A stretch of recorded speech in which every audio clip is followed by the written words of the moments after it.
So what about plugins for like entry-level people getting into stuff? What do you reckon? What are your go-tos? Fabfilter is always Fabfilter. right on the top of the Always. list. Always. So there's only like 2 or 3 companies that I think that you should look at for plugins.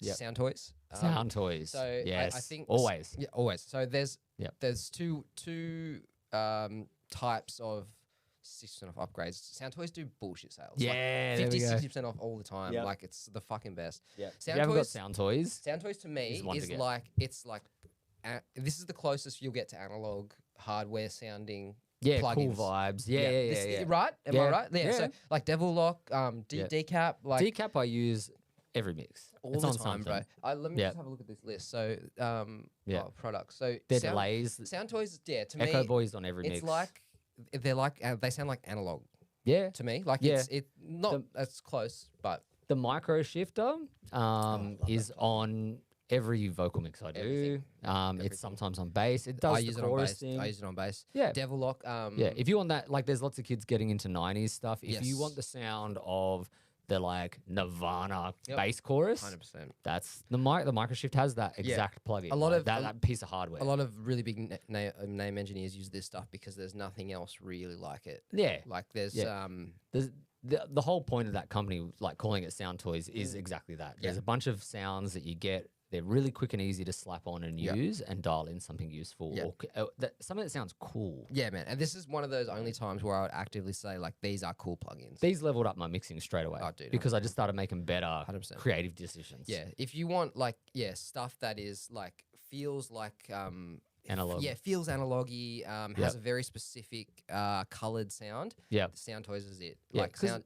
they are modeling real analog bits of gear. Yep. All of their stuff is based on analog effects Yep. things or digital, like physical digital effects. There are a stuff like handful that. of things stuff in here that I don't want to ever mix without. Yep. Like Devil Lock, I know or never want to not have that. Yep. The Decap. Decap. definitely. I've really come to love their like reverbs. The Super Play at Space Blender is sick. Yep. Anytime I'm not sure on what to make, like if I want to make something sound fucking weird, Crystallizer. Yeah. It's like when I don't know, I'm like, I don't know. Let's just fucking flick Well, through isn't this. that the thing? Like sometimes you like, especially with vocal effects, I find you're like, this needs something in this transition that Yep. sounds cool. Yep. Yeah. These are the ones. Yeah, for even sure. the EQ is actually a really smooth sounding digital haven't used that EQ. one. Yeah, Yeah. it's funny because like when you start pushing with things like, for example, Fabfilter, if you use Pro Q4 and you do big shelves and that sort of thing, things start sounding strange. Yeah. Things start sounding kind of weird. Yeah. Anyway, so moving on. Yep. If you're Definitely this one. if you're after vibe and character, Soundtoys is it. Yep. So these in Australia at least, I believe so it's $600 normally. It will go half price. Yes. Always. It might even at be least. 60% off. I think Like, they did 70 well, last year. Oh my god. Yeah. Upgrades are 60% off. So that Yeah. would imply that this is also going to hit 60% off. So Yep. this one is 100% worth it if you're a creative mixer. Yeah. Can you hear my stomach? Yeah. Yeah, that's wild. Yeah. Yeah, so if you're someone who's a creative mixer who wants to, create cool sounds, this is for you. Absolutely. If you're someone who needs really specific fucking surgical tools, Yeah. Fabfilter is where it's at. 100%. Yeah. 100%. Pro Q4 is hard to look past as maybe the best EQ. Yep. Like digital EQ out. Yep. It's so usable. I use it on every mix. It's my cleanup tool. Yeah. Without a doubt. So one thing Always. people might think like, oh, it's just aren't all EQs the same? Yeah. Well, I'm going to do a little sales pitch for. Ow, fuck this thing, man! It fucking Zapped shocks ya? me all the time. I'll do a little watch. It's going to happen again. Ow. Yeah, I heard that. You heard it? I heard that. Holy shit! I heard that. Yeah. That was thing- my knee cracking. then. Okay, Yeah. right. Holy fuck. All right, so let's just very quickly let's go over the things that this I'm can. old. My joints. My joints creaking. Lube me up. A bunch of things that this thing can do that other ones can't. The crazy angles of shelves, like you can do Yeah. brick wall shit, like Yeah. straight, flat. You can do dynamic stuff. You can, which Yep. can be triggered from a different source. Yeah. You can have say you got a snare drum that you like the sound of, except for when the guitar plays, it's got too much 3K, so you want it to, do Yeah. that thing there. And if you wanted to sidechain duck it. narrower than say their Pro MB Yes. or whatever, Yep. you Yep. can do that in this. It's now got the spectral resonant- spectral amp. spectral thing, which does Yeah. that sort of I've compared thing. it to Soothe, Yeah. and it's definitely not as good as Soothe. No, it's different. It's different. different. It's way. But it's cool to use more both. transparent. Yeah. It's like I've used both, I yeah. use both all the Yep. time, like Yep. one in front of the other, Yep. just to like help a little bit. Yep. Yeah, it's got all the different phase options. Yeah, the new one has the transformer saturation option as well. Oh, it does too. Yeah. You know what's funny? I was mixing the other day and Yeah. I saw it and I noticed it for the first time in ages. Yeah. And I turned to Hater and I was like, I never use it. Yeah. Never yeah, once. Yeah. Because it's not what I use that Yeah. EQ for. Yeah. It's like we're getting so much transformer saturation Yeah. in other things. Yeah. It's not what I'm using it for. Yeah.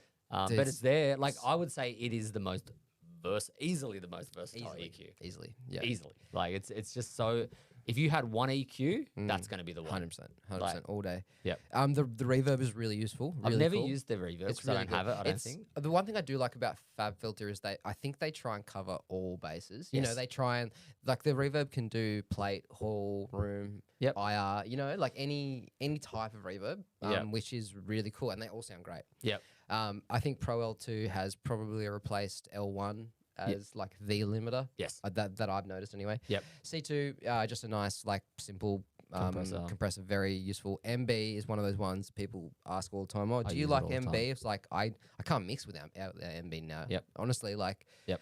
I hate to say it, I use MB more than probably any other plugin. Yeah, wow. I reckon it's my most used plugin after maybe Pro Q4. Yeah.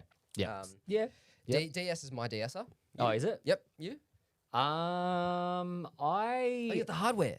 I use a hardware DSer Yeah. and I'll reamp through that if Yeah. I've got a really bad Fuck S. yeah. Fuck yeah. I'm also I've got a setting in Cubase that I use with my Stream Deck to Mm-hmm. manually DS the leads.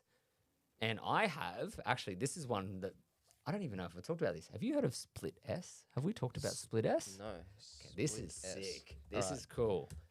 Mate, I don't know if we did talk about this one. Okay. It's not a DSer. Not a DSR. Right. What it does is it analyzes the frequency for S's Yep. and it only turns down those with a fader. It does it more accurately. So if we're talking about DSs, a DSR technically, there's a couple of other companies that are doing this as well. Yep. But I tried out Golfos for Yeah. DSing. I Yeah. tried out a couple of other DSs and I tried out this. And this was okay. easily the most transparent DSR that I've ever used. Let's have a look. Yeah. Alright. So just to talk about DSing for a sec. So a DSR is just a high frequency multi-band compressor. Like say if you took Pro MB and just selected Pro MB all the way to the top frequencies of maybe around 6 kilohertz and let it grab 6 kilohertz. That's what most DSs are. But they're also then grabbing your snare drum. Yeah. They're grabbing a bunch of things. This, you put it on your vocal. I'm talking about on a mix, but Yeah. you could put. I've put it on a mix before and DS with it. Right. Okay. Yeah, because some mastering engineers need to do that. Yep. Right. Yep. So this DSR can analyze a bus or whatever and Yep. DS on a bus as well. Wow. But like, if you want to, I use it for my DSing cleanup on backings. Cool. So I manually DS my lead all the time Yeah. and then rerun it through my analog DSer with the compression chain and stuff like that. Right, okay. So because I know I'll do manual cleanup DSing on the lead, but then I know when I run it back through a distressor or something, the S's will come back up. So I also analog DS through that chain yeah. Okay. for just a little bit of extra. But that Split S is on all my backings. Okay. Yeah, Cool. always. Cool. All right. Always gonna- as my cleanup. So I literally for backing vocals go like EQ, like Pro Q, Split S. All right.